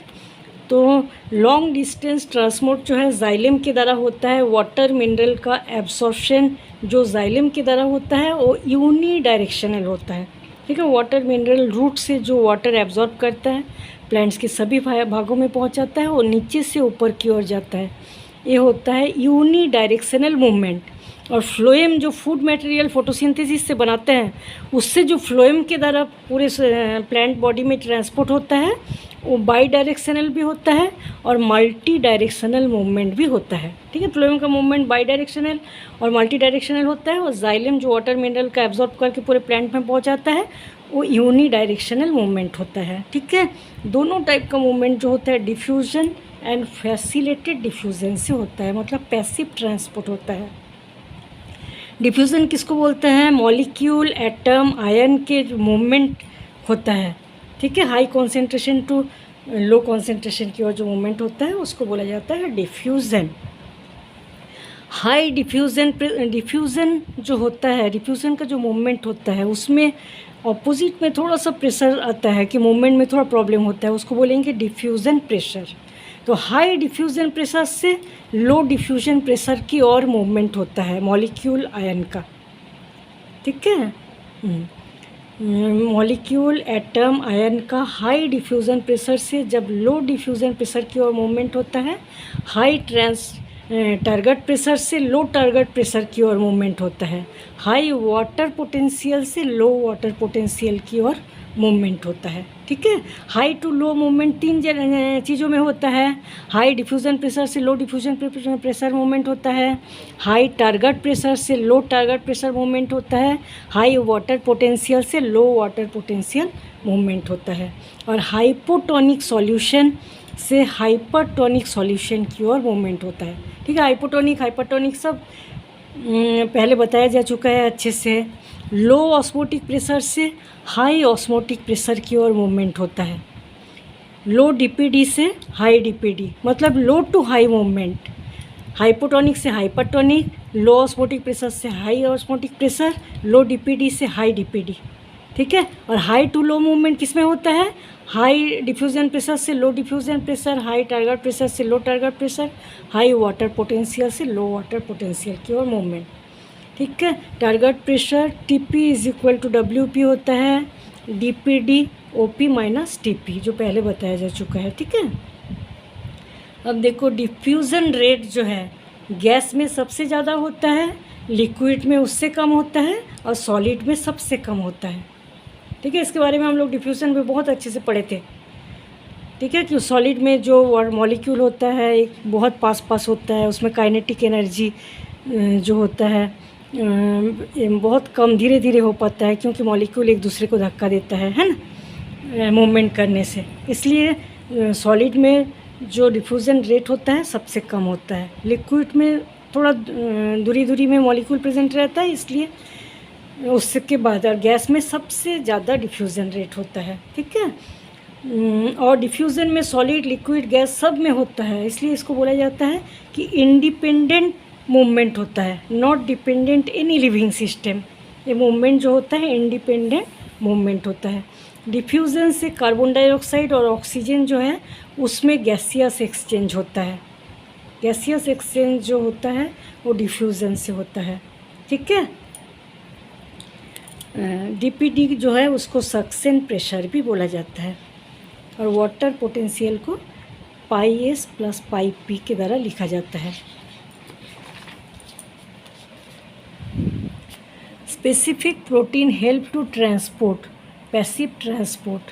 पैसिव ट्रांसपोर्ट जो होता है उसमें हम लोग पढ़े थे कि जो सेल मेम्ब्रेन होता है, ठीक है, सेल मेम्ब्रेन में छोटे छोटे पोर रहता है। तो सेल मेम्ब्रेन किस चीज़ों का बना होता है? प्रोटीन एंड लिपिड्स का बना होता है, ठीक है। बीच में दोनों साइड में प्रोटीन रहता है और बीच में लिपिड का 2 लेयर रहता है।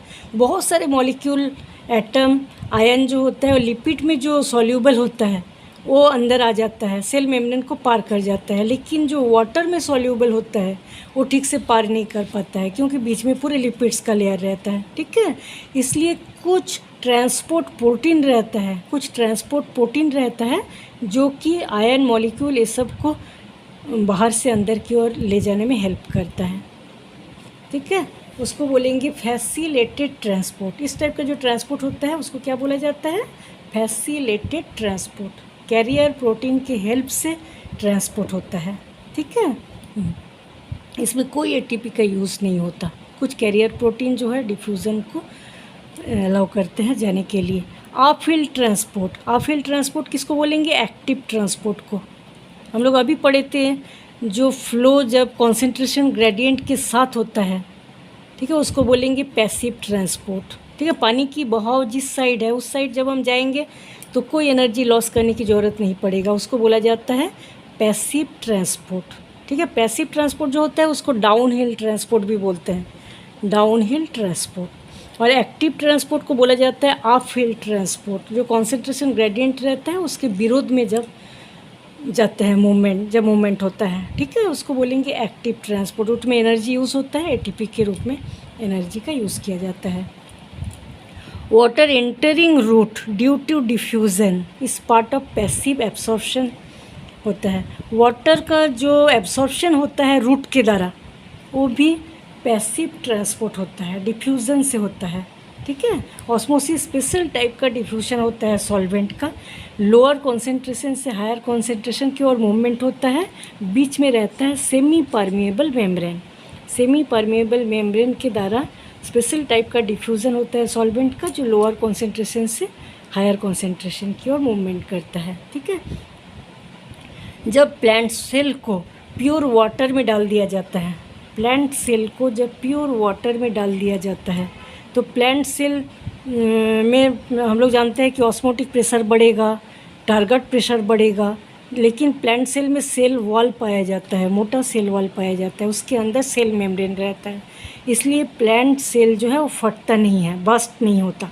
लेकिन एनिमल सेल जो है उसमें सेल वॉल नहीं पाया जाता, सेल मेम्ब्रेन पाया जाता है, तो उसको जब प्योर वाटर में डाल दिया जाता है वो बहुत ज़्यादा फूल जाता है और बस्ट हो जाने का चांस रहता है, फूल के बस्ट हो जाता है। लेकिन प्लांट सेल कभी प्लांट सेल बस्ट नहीं होता, ठीक है। इन फ्लैसिड सेल, जो फ्लैसिड सेल होता है, जब हाइपरटोनिक सॉल्यूशन में सेल को डुबाया जाता है तो सेल चिपक जाता है, फ्लैसिड हो जाता, सिकुड़ जाता है, इसमें टारगेट प्रेशर बिल्कुल नहीं रहता। ये हम लोग जानते हैं सेल जब फूल जाता है उसी समय अंदर से बाहर की ओर टारगेट प्रेशर लगता है, ठीक है। लेकिन जब सेल फ्लैसिड रहता है उस समय टारगेट प्रेशर काम नहीं करता, इसलिए टारगेट प्रेशर 0 होता है। TP इज इक्वल टू 0 रहता है फ्लैसिड सेल में। और फुली टारगेट सेल, जब पूरी तरह से फुला हुआ सेल रहता है उसमें TP टारगेट प्रेशर मैक्सिमम रहता है। TP is equal to OP, बाहर से जो ऑस्मोटिक प्रेशर लगता है और TP समान होता है, ठीक है। TP help cell elongation and plant growth. Target pressure जब बढ़ता है, ऑस्मोटिक प्रेशर जब बाहर से लगता है तो सेल फूल जाता है बहुत ज़्यादा, ठीक है। इससे प्लांट ग्रोथ एंड प्लांट का एनलार्जमेंट होता है, क्योंकि फिर वापस उसी शेप में नहीं आता, थोड़ा सा लंबाई चौड़ाई में प्लांट का जो सेल होता है वो बढ़ जाता है, ठीक है। Maximum water potential of pure water 0 होता है, ऑस्मोटिक पोटेंशियल प्योर वाटर 0 होता है। प्योर वाटर का वाटर पोटेंशियल 0 होता है क्योंकि प्योर वाटर में कोई सॉल्यूट जुड़ा नहीं है, कोई सॉल्यूट नहीं डाला गया, इसलिए प्योर वाटर का वाटर पोटेंशियल 0 होता है। ऑस्मोटिक पोटेंशियल भी प्योर वाटर का 0 होता है, ठीक है। BS मेयर उसने सक्शन प्रेशर नाम दिया था। डीपीडी जो होता है, डीपीडी को सक्शन प्रेशर भी बोला जाता है, मतलब वाटर एब्जॉर्ब करने की कैपेसिटी। ठीक है।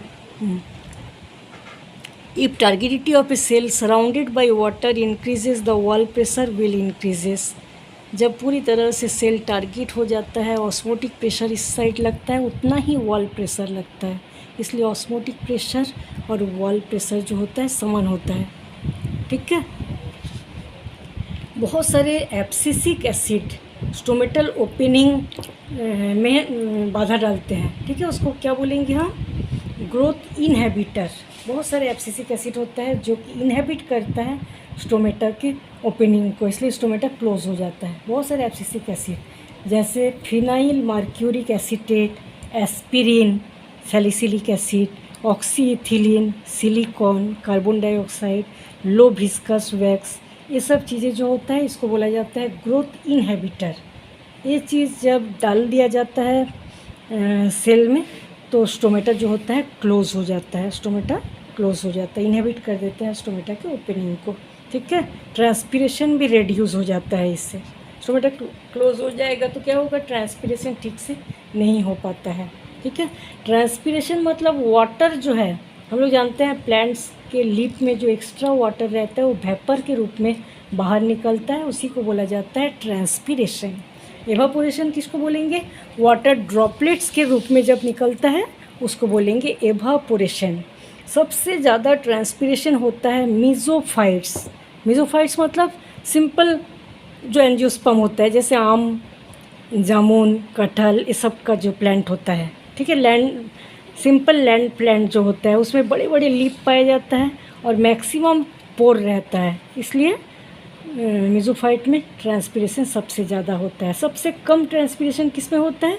ज़ीरोफाइटिक प्लांट में।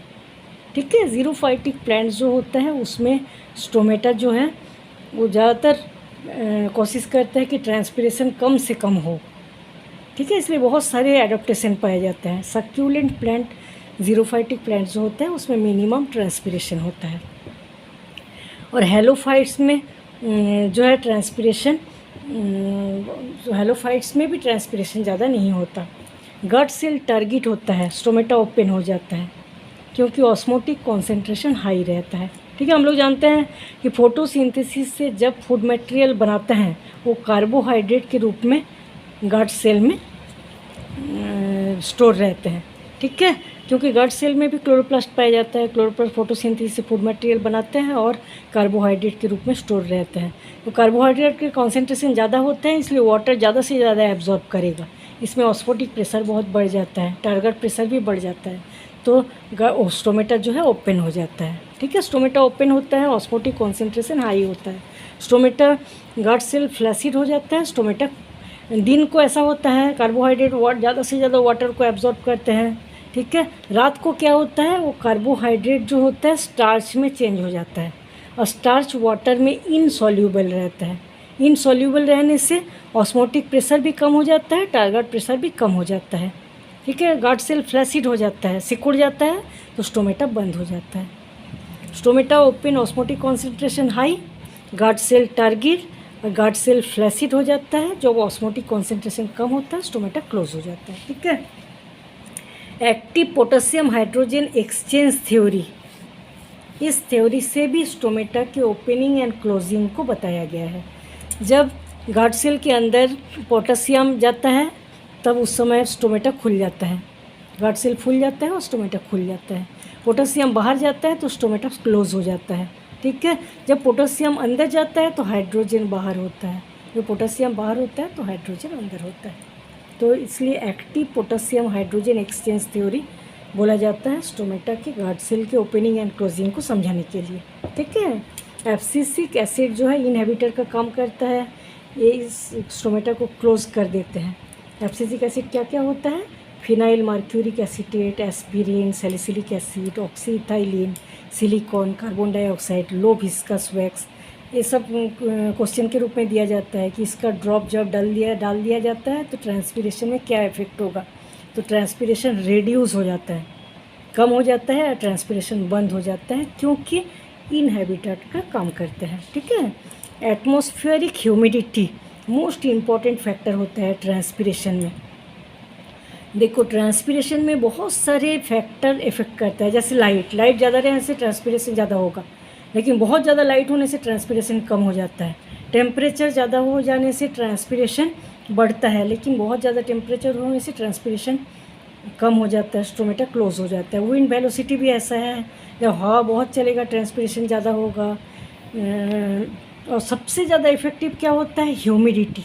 जब एटमॉस्फेयर में ह्यूमिडिटी बहुत ज़्यादा रहता है, वाटर की मात्रा एटमॉस्फेयर में बहुत ज़्यादा होता है, तो एक्स्ट्रा वाटर बाहर की ओर एवापोरेट होके जा नहीं सकता है, तो स्टोमेटा क्लोज हो जाता है। ठीक है, ह्यूमिडिटी सबसे इम्पोर्टेंट फैक्टर होता है ट्रांसपिरेशन में। हाई एटमॉस्फेरिक ह्यूमिडिटी होने से ट्रांसपिरेशन बंद हो जाता है। ब्लू लाइट स्पेक्ट्रम, हम लोग जानते हैं सनलाइट में बहुत सारे अलग अलग लाइट का स्पेक्ट्रम होता है। ब्लू लाइट के जो स्पेक्ट्रम होता है उसमें ट्रांसपिरेशन बहुत अच्छे से होता है, ट्रांसपिरेशन हाई होता है। लेकिन रेड लाइट स्पेक्ट्रम जो होता है उसमें ट्रांसपिरेशन लो होता है। ठीक है, value of Q10 for transpiration is 2। ठीक है, value of Q10 for transpiration 2 का मतलब क्या होता है, जब 10 डिग्री सेंटीग्रेड तक टेम्परेचर को बढ़ाया जाता है, 10 डिग्री सेंटीग्रेड तक टेम्परेचर को हम लोग जानते हैं 25 से 35 डिग्री सेंटीग्रेड में सबसे अच्छे से मेटाबॉलिक एक्टिविटीज़ होता है प्लांट्स में। ठीक है, तो ट्रांसपिरेशन भी सबसे अच्छा 25 से 35 डिग्री सेंटीग्रेड में होता है। लेकिन जब 10 डिग्री सेंटीग्रेड टेम्परेचर को बढ़ा दिया जाता है तो ट्रांसपिरेशन का रेट डबल हो जाता है। उससे ज़्यादा होने से ट्रांसपिरेशन क्लोज हो जाता है। ठीक है, इसको क्या बोलते हैं, value of Q10 for transpiration is 2। इसका मतलब है 10 डिग्री सेंटीग्रेड टेम्परेचर को बढ़ा देने से ट्रांसपिरेशन का रेट जो है वो डबल हो जाता है। Plant absorb only capillary water, बहुत सारी टाइप ऑफ वाटर पाया जाता है, लेकिन जो कैपिलरी वाटर रहता है प्लांट उसी को एब्जॉर्ब करते हैं। ठीक है, प्लांट्स के रूट उसी वाटर को एब्जॉर्ब करते हैं। सिम्प्लास्ट क्या होता है, लिविंग पाथवे। देखो वाटर का जो मूवमेंट होता है सेल में से, जब मूवमेंट होता है वो उसमें 2 टाइप के मूवमेंट होता है, एक होता है सिम्प्लास्ट, दूसरा होता है एपोप्लास्ट। सिम्प्लास्ट मतलब उसको लिविंग पाथवे बोला जाता है। इसमें वाटर को जो मूवमेंट होता है, सबसे पहले सेल मेम्ब्रेन, सबसे पहले बाहर से वाटर सेल मेम्ब्रेन में आता है, फिर प्रोटोप्लास्ट में आता है, फिर प्लाज्मोडेस्माटा, 2 सेल के बीच में जो प्लाज्मोडेस्माटा से होते हुए प्लांट का वाटर का मूवमेंट होता रहता है, जाइलम तक जाता है, फिर एसेंट ऑफ सैप होता है, फिर वाटर ऊपर की ओर चढ़ता है। ठीक है, रूट हेयर जो है वो वाटर को एब्जॉर्ब करने के बाद प्लाज्मा मेम्ब्रेन में वाटर एब्जॉर्ब करते हैं, प्लाज्मा मेम्ब्रेन से प्रोटोप्लास्ट से प्लाज्मोडेस्माटा। ठीक है, इस टाइप के जो पाथवे होता है इसको बोला जाता है लिविंग पाथवे या ट्रांस मेम्ब्रेन पाथवे। बहुत ही स्लो, धीरे धीरे मूवमेंट होता है, इस टाइप का मूवमेंट को बोला जाता है सिम्प्लास्ट। ठीक है, और एक टाइप का मूवमेंट होता है वाटर का जिसको बोलेंगे एपोप्लास्ट को नॉन लिविंग पाथवे बोला जाता है, नॉन लिविंग पाथवे, क्योंकि इसमें सबसे पहले सेल वॉल वाटर को एब्जॉर्ब करता है, उसके बाद इंटरसेलुलर स्पेस, 2 सेल के बीच के जो स्पेस होता है उसमें पहुंच जाता है, उसके बाद डायरेक्ट जाइलम कैविटी में चला जाता है। ठीक है, तो इसको नॉन लिविंग पाथवे बोला जाता है, इसको एपोप्लास्ट बोलते हैं। सिम्प्लास्ट को लिविंग पाथवे, एपोप्लास्ट को नॉन लिविंग पाथवे। सिम्प्लास्ट में वाटर का मूवमेंट पहले सेल मेम्ब्रेन, उसके बाद प्रोटोप्लास्ट, उसके बाद प्लाज्मोडेस्माटा से होता है। इसको ट्रांस मेम्ब्रेन पाथवे भी बोलता है, सिम्प्लास्ट भी बोलता है। ये पाथवे बहुत स्लो होता है। एपोप्लास्ट किसको बोलेंगे, नॉन लिविंग पाथवे। एपोप्लास्ट में किस टाइप का मूवमेंट होता है, सबसे पहले सेल वॉल, उसके बाद इंटरसेलुलर स्पेसिस, उसके बाद जाइलम कैविटी। ठीक है, बीच में हम लोग जानते हैं एंडोडर्मिस पाया जाता है, एंडोडर्मिस में कैस्पेरियन स्ट्रिप पाया जाता है। ठीक है, हम लोग कोई भी सेक्शन जब स्टेम का करेंगे, सबसे बाहर एपिडर्मिस, उसके बाद कॉर्टेक्स, उसके बाद एंडोडर्मिस, उसके बाद पेरिसाइकल, अंदर जाइलम फ्लोएम। तो जाइलम तक पहुंचने के बाद ही वाटर ऊपर की ओर जाता है, क्योंकि जाइलम वेसल से ही वाटर का मूवमेंट होता है, हम लोग जानते हैं। ठीक है, तो एंडोडर्मिस जो है उसमें कैस्पेरियन स्ट्रिप पाया जाता है जो कि सुबेरिन का बना होता है। तो उस स्ट्रिप से वाटर का मूवमेंट नहीं हो पाता है। उस समय एंडोडर्मिस जो है ब्लॉक वाटर को ब्लॉक कर देते हैं। उसके आगे का जो मूवमेंट होता है वो सिम्प्लास्ट से होता है। एपोप्लास्ट पाथवे होने से भी आगे एंडोडर्मिस से आगे का मूवमेंट सिम्प्लास्ट प्रोसेस से होता है। ठीक है। Root system in a plant well developed. Root system plants का बहुत ज़्यादा डेवलप होता है क्योंकि वाटर का एब्जॉर्प्शन करके पूरे सेल टू सेल पूरे प्लांट बॉडी में पहुंचाने का काम रूट सिस्टम से ही होता है।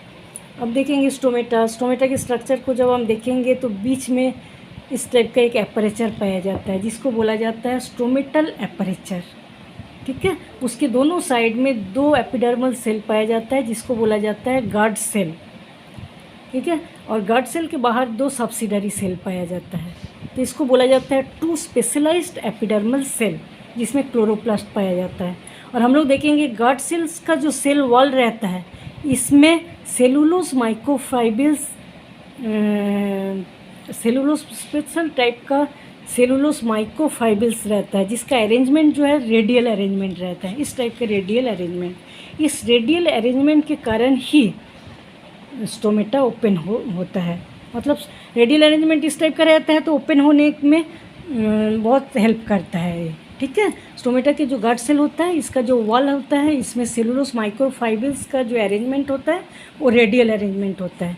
इस रेडियल अरेंजमेंट के कारण ही स्टोमेटा के ओपन होने में हेल्प होता है। ठीक है। और इस दोनों गार्ड सेल को एपिडर्मल सेल बोला जाता है। इसमें क्लोरोप्लास्ट पाया जाता है। डाइकोट प्लांट्स में किडनी शेप होता है और बीन शेप्ड होता है और क्रिसेंट शेप होता है। डाइकोट में इस टाइप का गार्ड सेल होता है जिसको किडनी शेप बोलते हैं, बीन शेप बोलते हैं या क्रिसेंट शेप बोलता है। ठीक है। मोनोकोट प्लांट्स में जो स्टोमेटा होता है वो डम्बल शेप होता है। इस टाइप का डम्बल शेप 2 गार्ड सेल होता है। ठीक है। मोनोकोट प्लांट्स का गार्ड सेल जो है वो डम्बल शेप होता है। सेलुलोज माइक्रोफाइबर्स का अरेंजमेंट रेडियल होता है इसलिए स्टोमेटा ओपनिंग में हेल्प होता है। ठीक है। अब देखो समर सीजन में ट्रांसपिरेशन हाई होता है, होगा ही, टेम्परेचर हाई रहता है तो ट्रांसपिरेशन हाई होता है। रेनी सीजन में टेम्परेचर ह्यूमिडिटी ज़्यादा रहता है इसलिए ट्रांसपिरेशन लो होता है। ठीक है।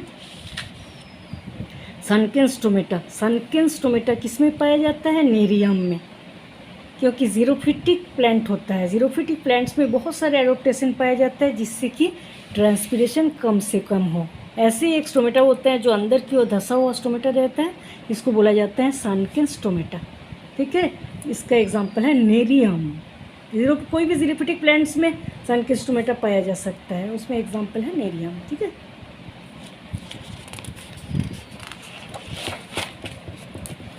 चलो एसेंट ऑफ सैप, हम लोग जानते हैं एसेंट ऑफ सैप किसको बोलेंगे? रूट जो वाटर एंड मिनरल को एब्जॉर्ब करके पूरे प्लांट बॉडी में पहुंचाता है उसको, उस लिक्विड को बोला जाता है एसेंट ऑफ सैप। उस जाइलम वेसल्स के द्वारा ऊपर की ओर चढ़ता है। ठीक है। तो इसमें 3 चीज़ें काम करता है। एक है cohesion, adhesion and surface tension. ठीक है। कोहेशन, एडेशन, सरफेस टेंशन, ये तीनों चीज़ के कारण क्या होता है? टेंसाइल स्ट्रेंथ बहुत बढ़ जाता है, हाई टेंसाइल स्ट्रेंथ हो जाता है और ऊपर की ओर वाटर एंड मिनरल का एब्सॉर्प्शन हो जाता है और ऊपर चला जाता है। ठीक है। कोहेशन किसको बोलेंगे? वाटर मॉलिक्यूल का एक दूसरे के साथ अट्रैक्शन। पूरे वाटर मॉलिक्यूल जो रूट के द्वारा एब्जॉर्ब होता है वो वाटर मॉलिक्यूल एक दूसरे से पूरी तरह से जुड़े हुए रहते हैं नीचे से ऊपर तक। प्लांट्स जितने भी लंबे हो वाटर मॉलिक्यूल ऐसे जुड़ा हुआ रहता है एक दूसरे से, इसीलिए वाटर ऊपर की ओर चढ़ जाता है। इसको बोला जाता है कोहेशन। वाटर मॉलिक्यूल का एक दूसरे के साथ बहुत ज़्यादा अट्रैक्शन जो होता है इसको बोलेंगे कोहेशन। ठीक है। अब जाइलम वेसल्स के द्वारा जाता है, वाटर का मूवमेंट होता है हम लोग जानते हैं। तो जाइलम वेसल्स के साथ वाटर मॉलिक्यूल बहुत ज़्यादा जुड़े हुए रहते हैं। जाइलम वेसल्स के साथ वाटर मॉलिक्यूल का जो अट्रैक्शन होता है उसको बोला जाता है एडहेशन। ठीक है। और सरफेस टेंशन, तीनों के कारण हाई टेंसाइल स्ट्रेंथ होता है जिससे वाटर ऊपर की ओर चढ़ता है। ठीक है। और एक चीज़ होता है जो ट्रांसपिरेशन। लिप जो ट्रांसपिरेशन से वाटर को बाहर की ओर एवापोरेट कर देता है। इससे क्या होता है, इसमें पानी की कमी हो जाता है, पानी बाहर जा रहा है, नीचे से ऊपर की ओर वाटर को एब्जॉर्ब किया जाता है। ठीक है, इसको बोलेंगे ट्रांसपिरेशन पुल। ट्रांसपिरेशन पुल से नीचे से ऊपर की ओर वाटर चढ़ता है। और रूट प्रेशर भी काम करता है, जो कि बीच बीच में कभी भी रुक जाता है तो रूट प्रेशर धक्का दे के वाटर मिनरल्स को ऊपर की ओर धक्का दे देता है। ठीक है, तो ट्रांसपिरेशन पुल को बोला जाता है पुलिंग, और रूट प्रेशर जो ऊपर की ओर धक्का दे देता है उसको बोलेंगे पुशिंग। पुलिंग एंड पुशिंग, ये दोनों से वाटर ऊपर चढ़ता है। और किससे चढ़ता है, कोहेशन, एडहेशन और सरफेस टेंशन, ये तीनों से हाई टेंसाइल स्ट्रेंथ बन जाता है, जिससे ऊपर की ओर खींचा जाता है वाटर को। ठीक है, रूट प्रेशर जो होता है पॉजिटिव प्रेशर होता है। रूट वाटर एंड मिनरल्स को जो एब्जॉर्ब करता है वो सेल के बीच में मेटाबॉलिक एक्टिविटीज़ बहुत ज़्यादा बढ़ जाता है, इसीलिए ऐसा होता है। इसको बोला जाता है एक्टिव ट्रांसपोर्ट। ठीक है, इनसाइड जाइलेम, जाइलेम के अंदर पुशिंग ऑफ वाटर को पुश किया जाता है रूट प्रेशर के कारण, जिससे कि कॉन्टीन्यूअस चेन वाटर कॉलम का बना हुआ रहता है। ठीक है, major transport by transpiration pull, इसको बोला गया ट्रांसपिरेशन के कारण जो वाटर ऊपर की ओर चढ़ता है वो मेजर ट्रांसपोर्ट होता है, और रूट प्रेशर के कारण जो वाटर को धक्का दिया जाता है पुशिंग जो है वो उसको माइनर ट्रांसपोर्ट बोला जाता है। दोनों के हेल्प से ऊपर चढ़ता है, लेकिन मेन रोल रहता है ट्रांसपिरेशन का। ठीक है, the location of the stomata primarily on the lower surface of the lip. कौन सा, शुगर केन। अच्छा, हम लोग जानते हैं कि एंजियोस्पर्म में ज़्यादातर जो लीफ होता है वो डॉर्सी वेंट्रल होता है, मतलब नीचे की ओर लिप का जो लोअर सरफेस है उसमें स्टोमेटा पाया जाता है, अपर सरफेस में स्टोमेटा नहीं पाया जाता है। ठीक है, इसलिए सन रेज जो होता है स्टोमेटा में डायरेक्ट नहीं पड़ता, तो इसलिए गैसियस एक्सचेंज में हेल्प होता है। Location of the stomata primarily on the lower surface of the lip, lip के लोअर सरफेस में ही स्टोमेटा पाया जाता है। ठीक है, इससे क्या हो जाता है, स्टोमेटा सनलाइट डायरेक्ट ऊपर ही पड़ता है, नीचे स्टोमेटा की तरफ सनलाइट डायरेक्ट नहीं पड़ता, इसलिए गैसियस एक्सचेंज जो है उसमें हेल्प होता है। ठीक है, the direction and rate of water movement for cell to cell based on DPD, difference between diffusion pressure of the solution का डिफ्यूजन प्रेशर एनी सॉल्वेंट, और particular temperature and atmospheric condition में, particular temperature and atmospheric condition में जो solution रहता है उसका जो diffusion pressure रहता है सॉल्यूशन एंड सॉल्वेंट का, उसी को बोला जाता है डिफ्यूज़न प्रेशर डेफिसिट, DPD। ठीक है, conversion of starch to organic acid essential for stomatal opening. Stomata जो ओपन होता है, ठीक है, उसमें क्या होता है, स्टार्च से ऑर्गेनिक एसिड बनता है। स्टार्च रात को हम लोग जानते हैं, दिन को कार्बोहाइड्रेट बनता है, रात को स्टार्च बन जाता है, स्टार्च से फिर ऑर्गेनिक एसिड बनता है। ठीक है, तो उससे स्टोमेटा ओपन होने में हेल्प करता है। In guard cell when sugar is converted into starch, sugar जब स्टार्च में चेंज हो जाता है तो स्टोमेटल पोर जो है क्लोज हो जाता है।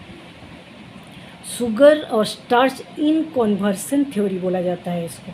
ठीक है, जो फोटोसिंथेसिस होता है दिन के समय जब क्लोरोफिल की हेल्प से फोटोसिंथेसिस होता है तो इसमें क्या बन जाता है, शुगर, कार्बोहाइड्रेट बन जाता है। कार्बोहाइड्रेट का कॉन्सेंट्रेशन ज़्यादा होता है, ज़्यादा से ज़्यादा वाटर एब्जॉर्ब करते हैं तो ये फूल जाता है। इससे गट सेल फूल जाने से स्टोमेटा ओपन हो जाता है। रात को ये कार्बोहाइड्रेट स्टार्च में चेंज हो जाता है। स्टार्च क्या होता है, वाटर में इनसॉल्यूबल रहता है, इसलिए गट सेल जो है फ्लैसिड हो जाता है, तो स्टोमेटा क्लोज हो जाता है। ठीक है, meaningful girdling experiment can not be performed within sugar cane because its vascular bundle are not present in a ring. Ringing experiment को हम लोग बहुत अच्छे से पढ़े थे। जो प्लांट्स का स्टेम होता है उसके फ्लोएम को जब निकाल लिया जाता है, किनारे से जब फ्लोएम को निकाल लिया जाता है उस समय प्लांट्स में क्या चेंज आता है हम लोग देखे थे। ठीक है, इसको बोला जाता है रिंगिंग एक्सपेरिमेंट। ठीक है, इसमें फ्लोएम को जब निकाल लिए जाएंगे तो क्या होगा, फोटोसिंथेसिस से जो फूड मटेरियल बनता है वो प्लांट्स में पूरी तरह से फैल जाता है, चारों तरफ ट्रांसपोर्ट होता है, लेकिन नीचे आ नहीं पाता क्योंकि फ्लोएम को निकाल दिया गया है। तो क्या होगा, जाइलेम सबसे पहले ख़राब हो जाएगा, जाइलेम का डेथ सबसे पहले होता है। क्योंकि जाइलम नीचे से ऊपर की ओर वाटर मिनरल्स को पहुंचा रहे हैं, इसलिए नीचे ठीक रहेगा। लेकिन फ्लोएम नीचे आ नहीं पा रहा है, तो फूड मटेरियल का सप्लाई नीचे नहीं हो पा रहा है, तो इससे क्या होता है, नीचे का भाग मर जाता है। तो ये गार्डलिंग एक्सपेरिमेंट या रिंगिंग एक्सपेरिमेंट बोलते हैं इसको। ये एक्सपेरिमेंट शुगर केन में क्यों नहीं हो सकता, क्योंकि शुगर केन जो होता है मोनोकॉट प्लांट्स होता है, और मोनोकॉट प्लांट्स के स्टेम को जब हम सेक्शन करेंगे तो वस्कुलर बंडल जो होता है स्कैटर्ड टाइप वस्कुलर बंडल पाया जाता है। स्कैटर्ड वस्कुलर बंडल कहीं भी फैला हुआ रहता है। डायकॉट में क्या है, रिंग में वस्कुलर बंडल पाया जाता है, बीच में जाइलेम, चारों तरफ फ्लोएम। इसलिए फ्लोएम को हम काट देंगे तो बीच में कोई फ्लोएम नहीं रहेगा, जाइलेम ही रहेगा। लेकिन मोनोकॉट में स्कैटर्ड वस्कुलर बंडल पाया जाता है, पूरे स्टेम में फैला हुआ रहता है वस्कुलर बंडल, सब जगह जाइलेम फ्लोएम पाया जाएगा। तो बीच में भी जाइलेम हो सकता है, फ्लोएम भी हो सकता है। इसलिए शुगर केन प्लांट्स के साथ रिंगिंग एक्सपेरिमेंट और गार्डलिंग एक्सपेरिमेंट अच्छे से नहीं हो सकता, क्योंकि वस्कुलर बंडल जो होता है वो स्कैटर्ड रहता है, रिंग में प्रेजेंट नहीं रहता। ठीक है, इस टाइप से ट्रांसपोर्ट इन प्लांट्स का MCQ जो है वो कंप्लीट हो जाता है।